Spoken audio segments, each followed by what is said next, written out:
According to Merriam-Webster's dictionary, the definition of SOS is an internationally recognized signal of distress, a call or request for help or rescue.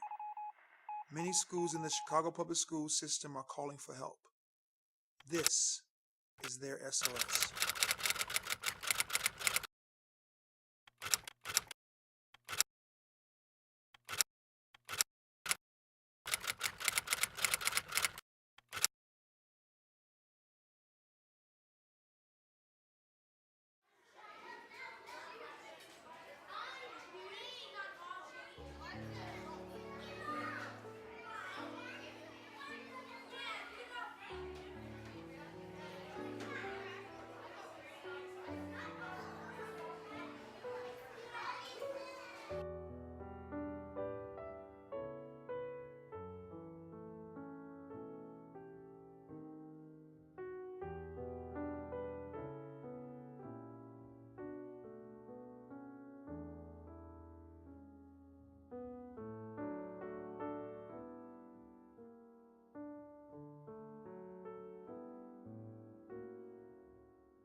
Guggenheim opened its doors on the corner of 71st and Morgan in 1962, some 48 years ago.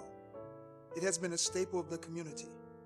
Though the neighborhood of Inglewood has changed a lot since then, one thing remains the same, and that's the support and loyalty of an institution that is fighting to the very end to stay open. I got a prayer that I'm going to pray, that this school will not be closed. And I believe God that whatever the reason is, I don't know the reason, but whatever the reason is, that God will move it, that God will supply the needs, that this school will remain open, because this is an asset to this neighborhood. On the evening of February 3rd, 2010, the night of the CPS board hearing, I walked the hallways of my former school, greeted by respectful smiles from everyone associated. The gymnasium was empty, and I wondered if I were in the correct place. I saw the posters on the wall created by the students urging that everyone do all they could to save their school. Would the community put up a battle?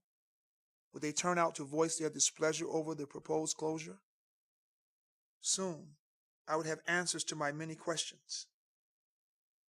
One by one they came, parents and grandparents, current students and alumni, principals, teachers, and staff covering many years of service. What was once an empty place was now standing room only. Guggenheim, like an underdog in a heavyweight championship bout, was ready. Let's get ready to rumble! Despite the many odds they faced.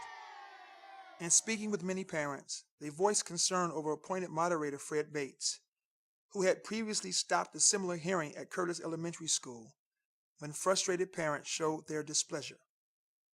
These fears of the Guggenheim parents were amplified when immediately before the hearing, Mr. Bates was making excuses on why it may end abruptly. I will tell you, I am feeling a bit under the weather this evening. For those of you who were there Monday, you can probably tell I'm a little more subdued. So we are not going to go past 7:30. I have some medication I need to get that I failed to take before I came here. Ironically, the students were to have major testing the following morning, but this didn't seem to be of concern to Mr. Bates, the very person whose recommendation helps decide the school's fate.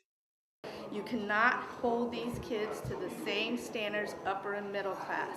They are on a different playing field, especially when the playing field is not even. Those kids in upper and middle classes, they have computers, they have art, they have music, they have extra prep classes. The students at the schools in Inglewood and Southside, this is not the case.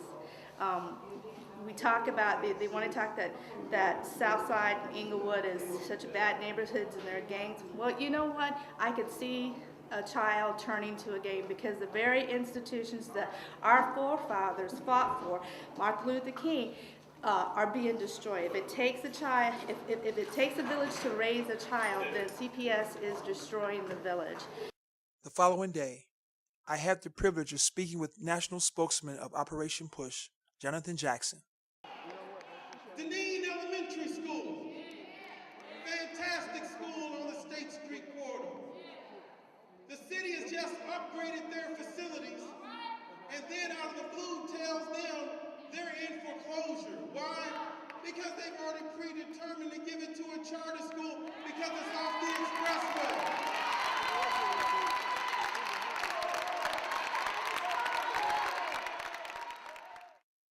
And Dr. Nancy Ellis, former principal and school teacher of Guggenheim.